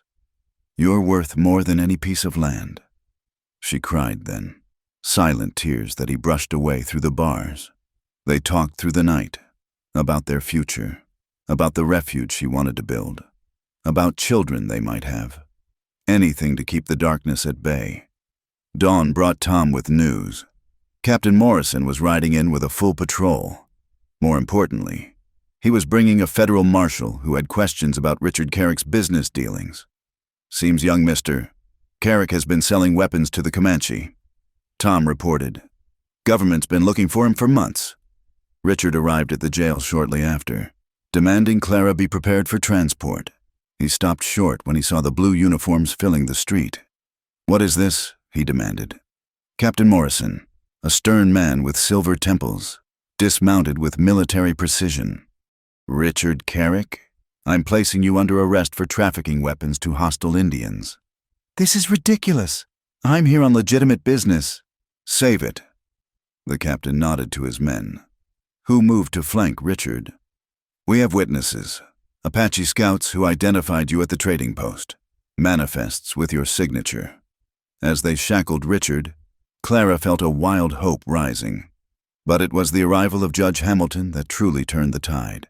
The elderly judge had ridden through the night, and his first act was to examine Richard's documents with a magnifying glass. "Interesting," he murmured. "Very interesting. Sheriff, release Mrs. Boone immediately." "But the warrant is fraudulent." Hamilton held up the papers. These signatures are forged, rather clumsily, I might add. And these supposed witnesses from Boston. I telegraphed the authorities there. No such persons exist at the addresses provided. Patterson fumbled for his keys, red-faced. Clara walked out of the cell on shaking legs, straight into Silas's arms. Furthermore, Hamilton continued, I have here a telegram from Boston. Mr. Alton Carrick's death is under investigation. Seems he was poisoned, arsenic in his evening brandy. His son Richard was the last person to see him alive. Richard's face went white. You can't prove anything. Perhaps not, but I'm sure the Boston police will be very interested to question you after the federal government is done with you. Of course. As the soldiers led Richard away, he twisted to glare at Clara. This isn't over, he screamed. You're mine by rights. Or mine. No, Clara said, her voice carrying clearly across the street.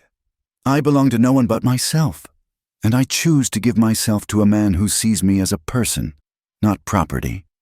The crowd that had gathered, townspeople drawn by the commotion, began to murmur. Some of the women were crying.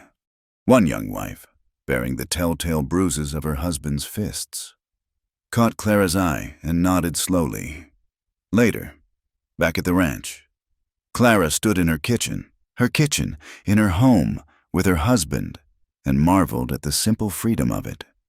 No locks on the doors, no chains, no fear. It's really over, she said wonderingly. That part is, Silas agreed. But you've got bigger things ahead. That money from Boston, that refuge you want to build. There's work to be done. She nodded, already seeing it in her mind, a place where women could come without questions, without judgment, where they could learn to read, to work, to be independent, where they could heal. I want to call it Martha's house, she said suddenly. After your first wife. Would that be all right? Silas's eyes filled. She would have loved that, would have loved you. That night, for the first time since Richard's attack, they made love without fear, slow and tender, a celebration of freedom and survival.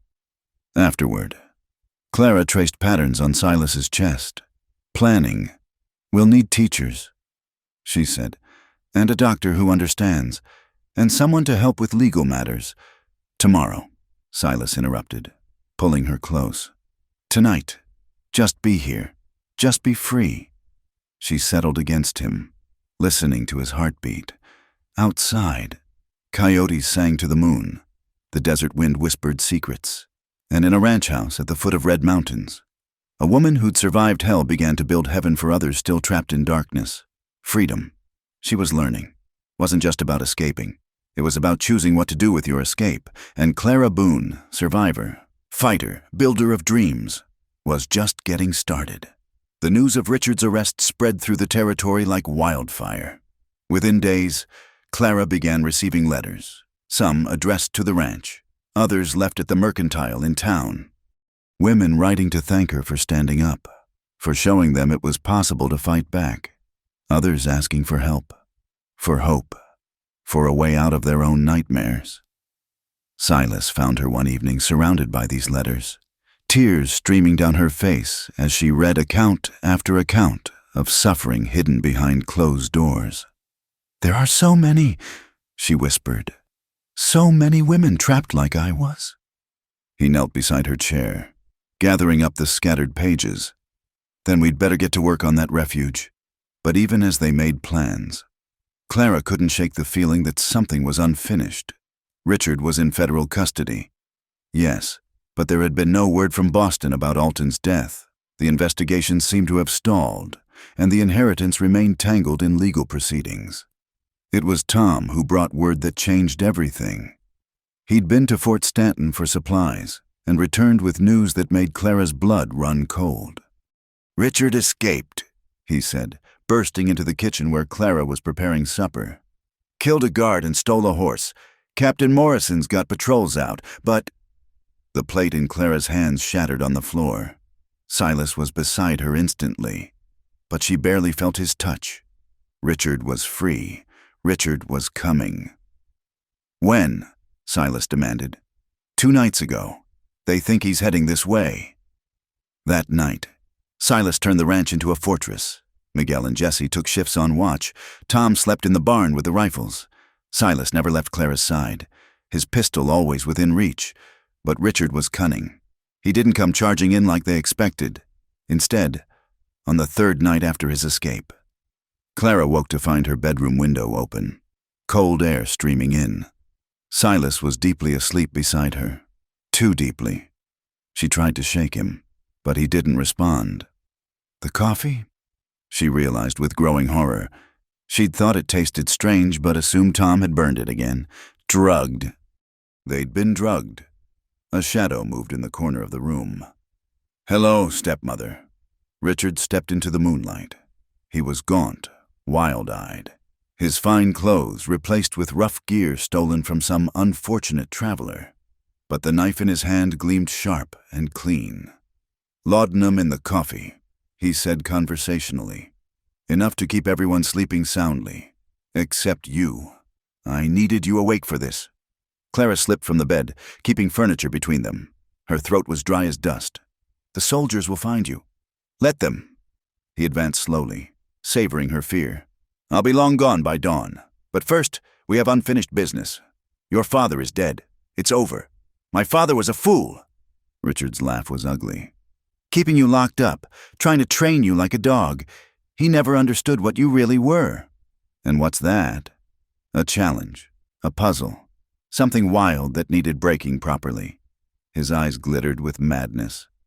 "I've thought about it for years, how I'd do it differently. Better." Clara's hand found the water pitcher on the washstand.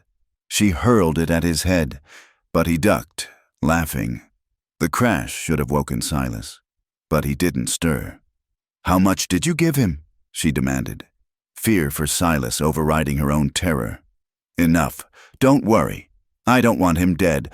I want him to wake up and find you gone, to know he failed to protect you." Richard feinted left, then right, herding her toward the corner. "The great Silas Boone, helpless as a baby while I take his woman. I'm not going anywhere with you." "Oh, but you are. See, I've got friends among the Comancheros. Men who don't ask questions when you bring them merchandise, especially pretty merchandise." He grinned at her horror. "You'll disappear into Mexico, and everyone will think poor Clara Boone was killed by her stepson in revenge." Clara's mind raced. The door was blocked. Silas wouldn't wake. The window was too far. But on the dresser, half hidden by her sewing basket, she dove for it as Richard lunged. Her fingers closed on the handle of Silas's razor just as Richard grabbed her hair, yanking her backward. Pain exploded through her scalp, but she twisted, slashing blindly. The blade caught his arm, opening a long gash. He screamed, releasing her, and she scrambled away. But he was between her and the door again, blood dripping from his wound, face contorted with rage. "You're going to pay for that," he snarled. Clara held the razor like a talisman. "Come and try." They circled each other in the moonlit room, predator and prey no longer certain which was which. Clara's nightgown was torn, her feet bare on the cold floor, but she felt strangely calm. She'd survived Alton. She'd survived the cellar. She'd survived everything life had thrown at her. She would survive this too.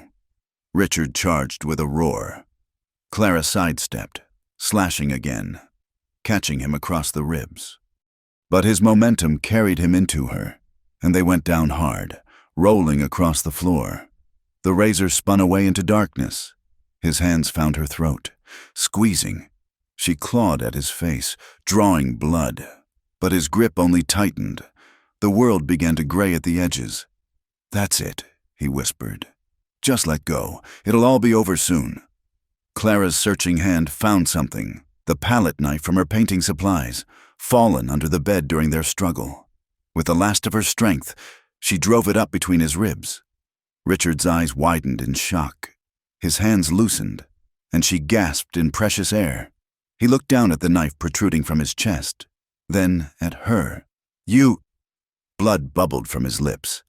"You actually—" He toppled sideways, hands clutching at the knife. Clara scrambled away, coughing, her throat on fire. Richard tried to rise, failed, tried again. Then, with a rattling sigh, he went still. Clara stared at the body, waiting for him to move again. When he didn't, she crawled to Silas, shaking him desperately. "Please," she whispered through her damaged throat. "Please wake up." But the drug held him deep. She checked his breathing, steady, if slow, then stumbled to the door. The house was silent. Everyone lost in drugged sleep. She needed help, needed... A hand grabbed her ankle. Richard, impossibly, had dragged himself across the floor, leaving a trail of blood.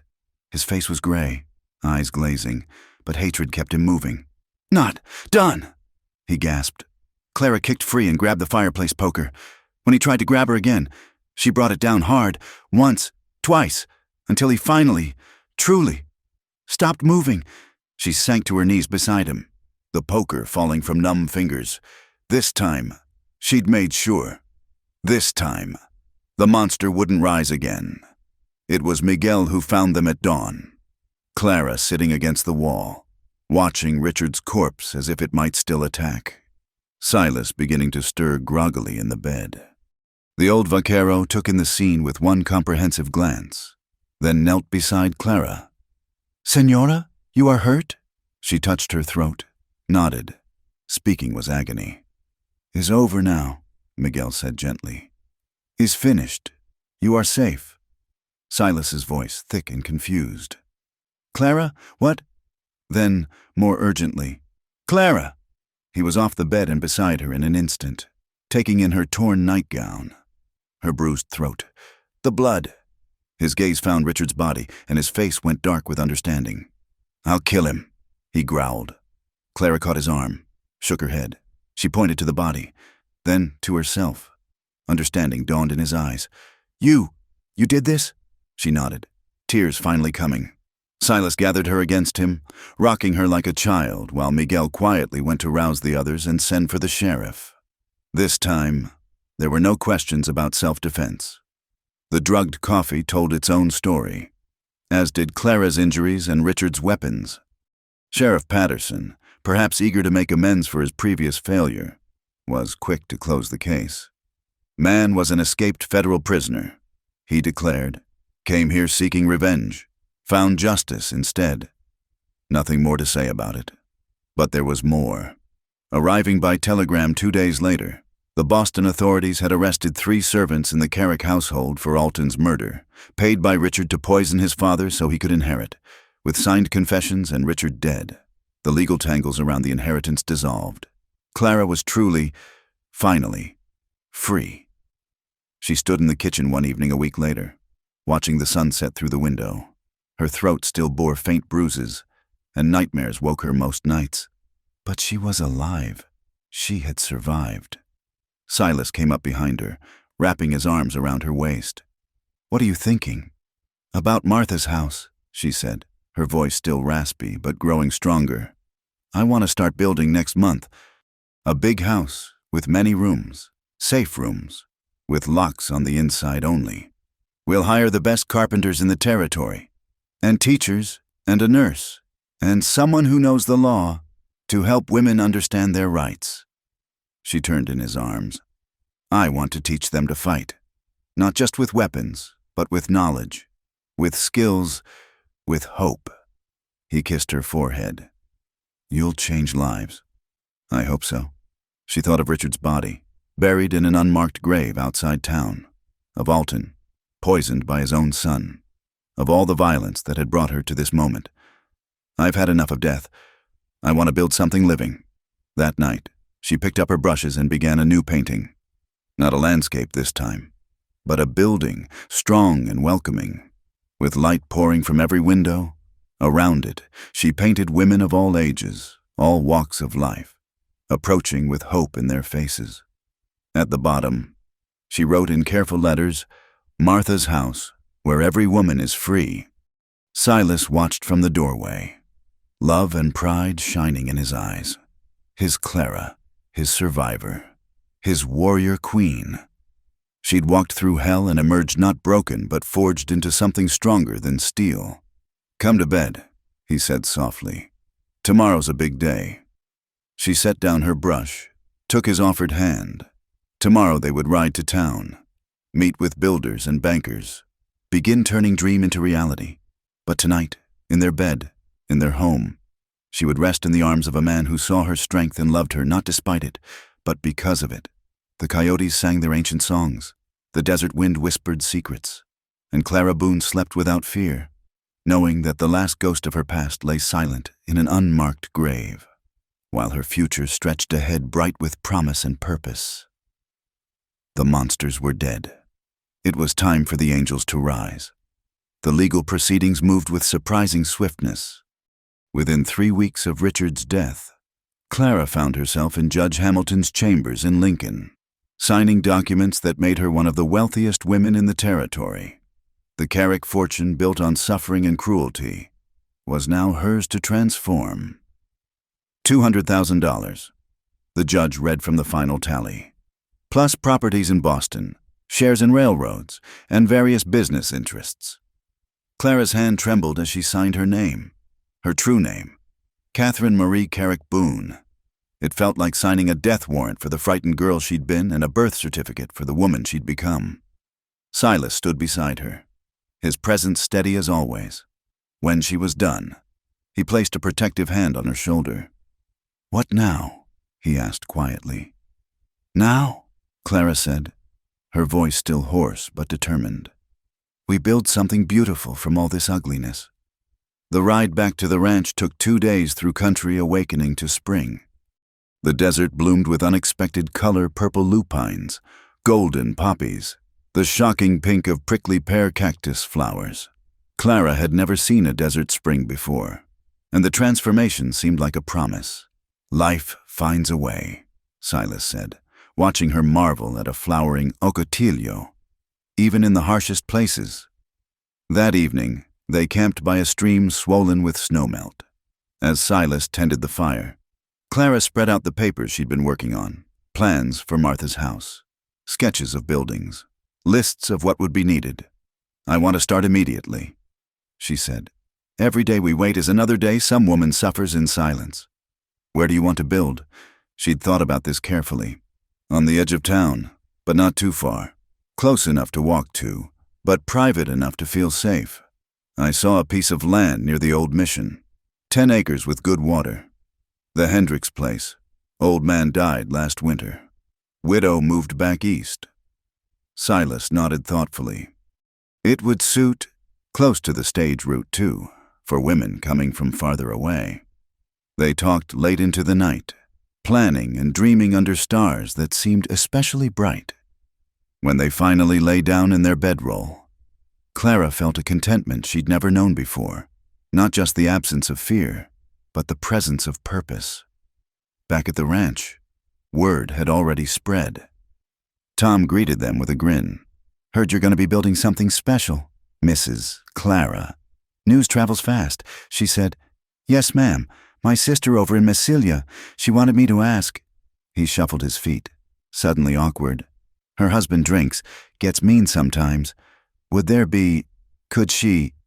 "There will be room for everyone who needs it," Clara assured him. "Tell her to come whenever she's ready." Within a week, Clara had purchased the Hendricks property and hired architects from Santa Fe.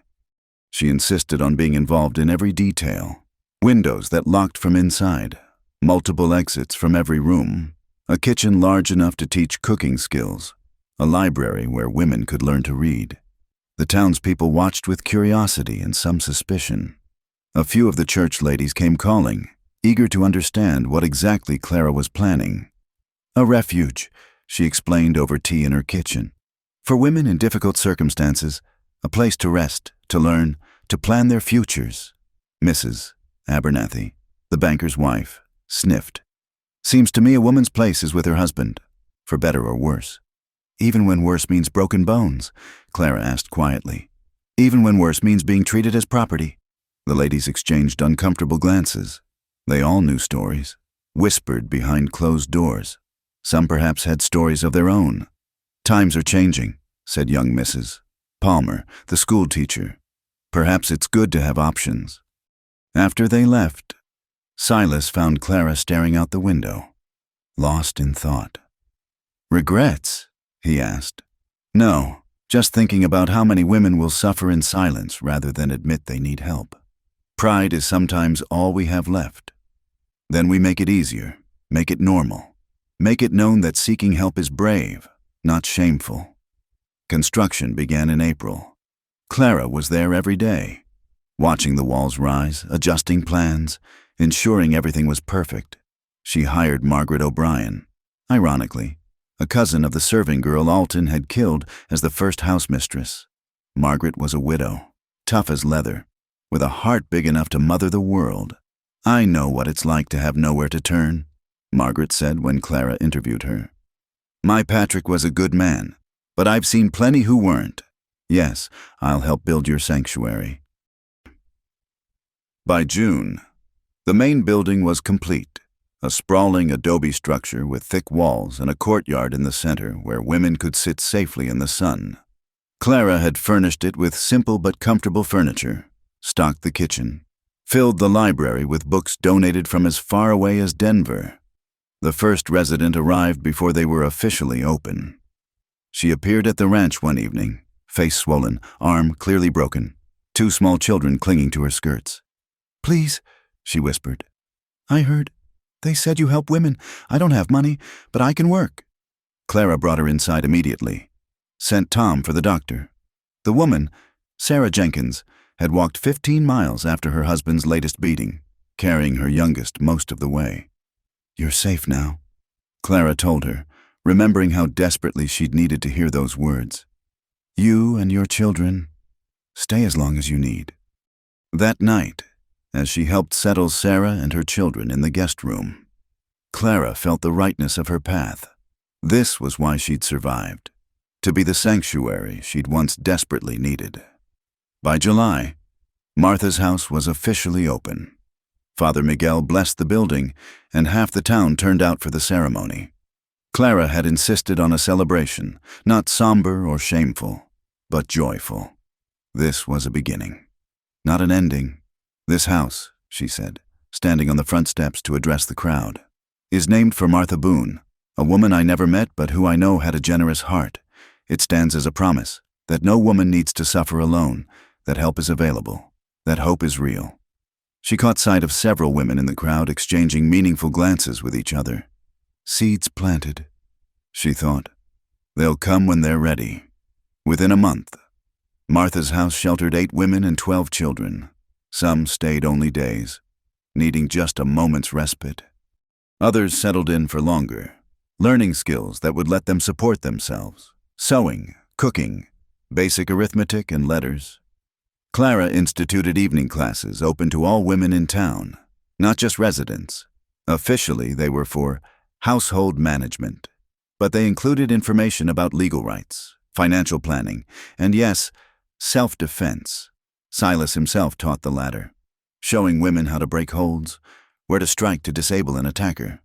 "Never thought I'd see the day," old Miguel said, watching Silas demonstrate how to escape a chokehold, teaching women to fight like men. "Not like men," Clara corrected, "like survivors." One evening in August, as Clara was reviewing the house accounts, Margaret knocked on her office door. "Someone here to see you. Says it's important."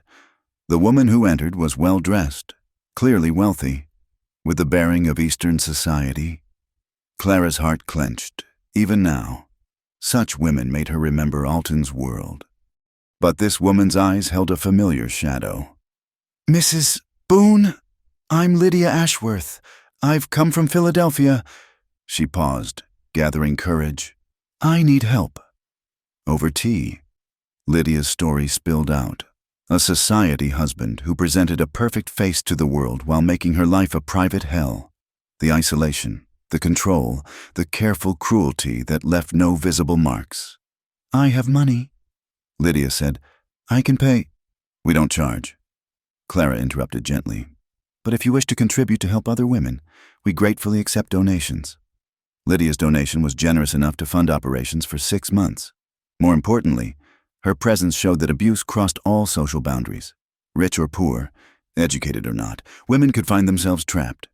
Summer turned to autumn. and Martha's house thrived. Success stories accumulated. Women who'd learned to read and found work as shopkeepers' assistants. Others who'd saved enough to bring their children west for a fresh start. Some who'd simply needed time to heal before returning to families who'd learned to value them. Not all stories ended happily. Some women returned to their abusers, unable to imagine another life. One young girl, barely 16, died in childbirth despite the doctor's best efforts. Clara held her hand at the end, promising to care for her baby daughter. "You're taking on too much." Silas worried one night, finding Clara still awake at 2 a.m., walking the floor with the orphaned infant. "You can't save everyone."